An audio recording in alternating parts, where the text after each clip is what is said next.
because you can't send unsheltered persons to jail, right, that you have to let them build tents on public sidewalks or on streets.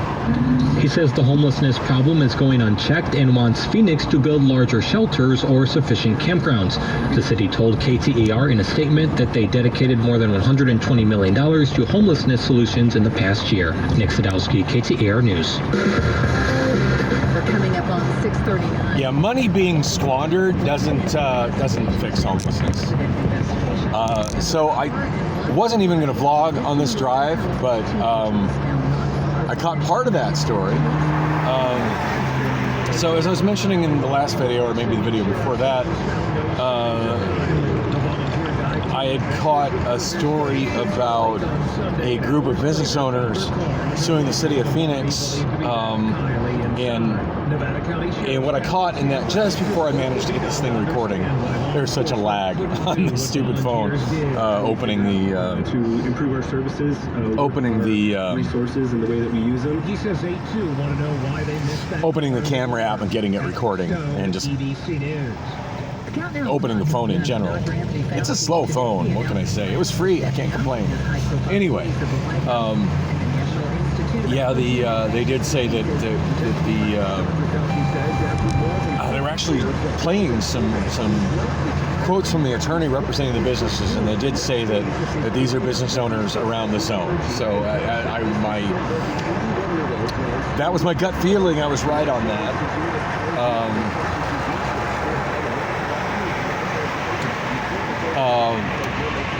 But yeah, he said that nothing in the, and maybe it's time that I read that decision.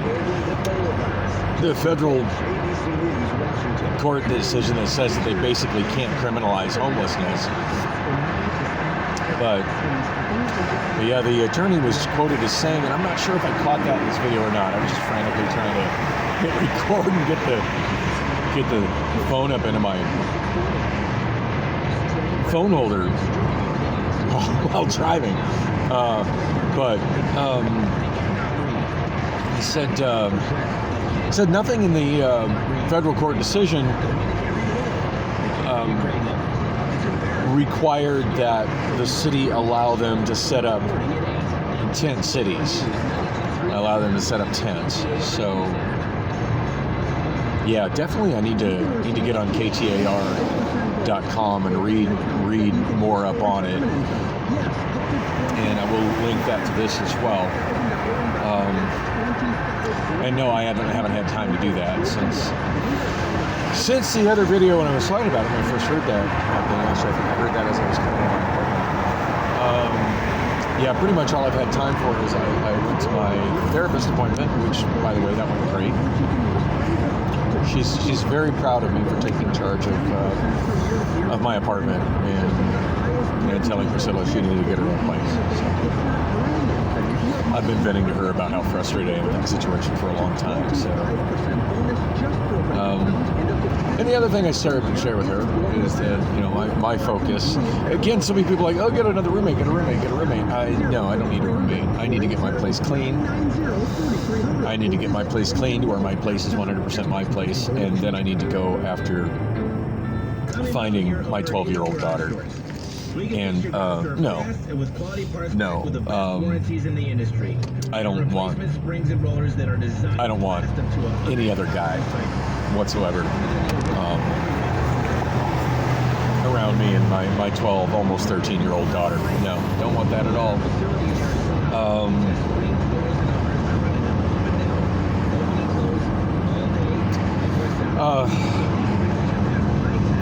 Anyway, yeah, so yeah, I had my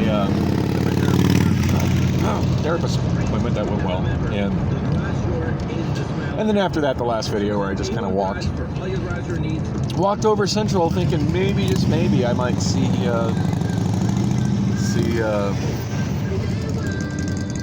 the guy from the Phoenix Homeless YouTube channel just wandering around. That's kind of his stomping grounds over there.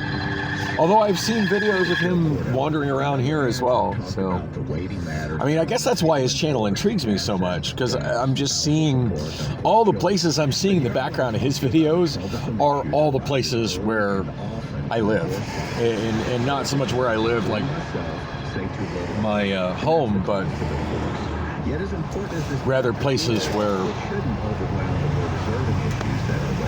I'm living my life. I mean, he's got a video, I forget what the heck he's venting about, but he shot it in that parking lot, and I can see the PLS and the brake masters in the background behind him while he's got he's filming himself ranting. So, like I said, almost every video I see on that guy's channel, like I know exactly where he is. Because his stomping grounds and my stomping grounds are essentially the same places. In fact, he did a video before I did showing the rail construction going on downtown, right there in front of where Patriot Square Park used to be. All right, we got a panhandler flying a sign on the right here. That dude really needs to wash his hair. Wow, nasty.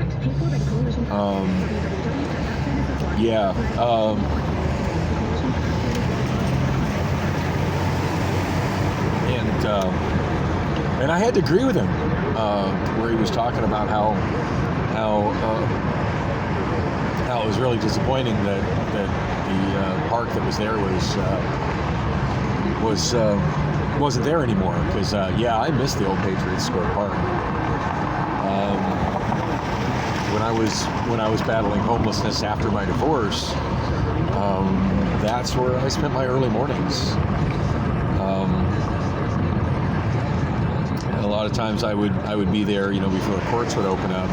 Once the courts would open up, I'd spend time in the courthouse and in the law library and in the state capitol law library, and also at Burton Bar Library, which is where this character seems to spend a lot of his time.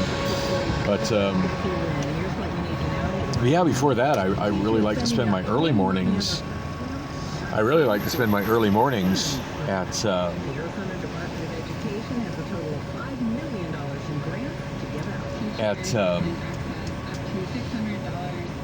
Patriot Square Park on the amphitheater. There's an amphitheater there, and the stage was open. You could walk right up on it.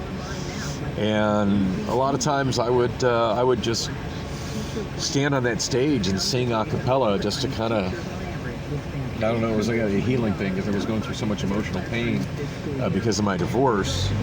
And I would just stand there and sing to whoever happened to be walking through the park at 5 in the morning, 4 in the morning, whatever. And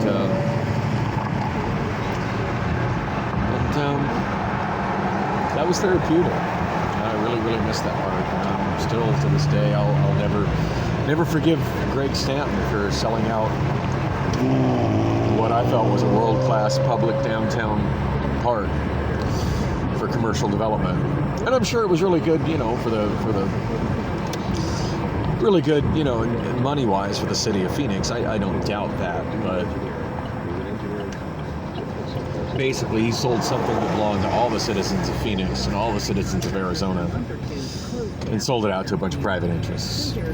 And I'm sure a lot of people got very wealthy on it. But for me, as somebody who liked having that park in the middle of downtown, I lost one of my happy places.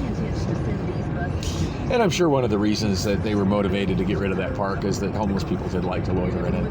But that's a separate problem. Handled that problem. Anyway, as soon as I get home, I definitely want to look up and see what's up with that lawsuit regarding the city's handling of the town. That's very intriguing to me. Anyway, I'm going to wrap this up. I wasn't even going to shoot another video, but I wanted to catch some of that and share it with some of that bit off the radio and share it with y'all. So, thanks for joining me on that little bit of the drive, and thanks for watching.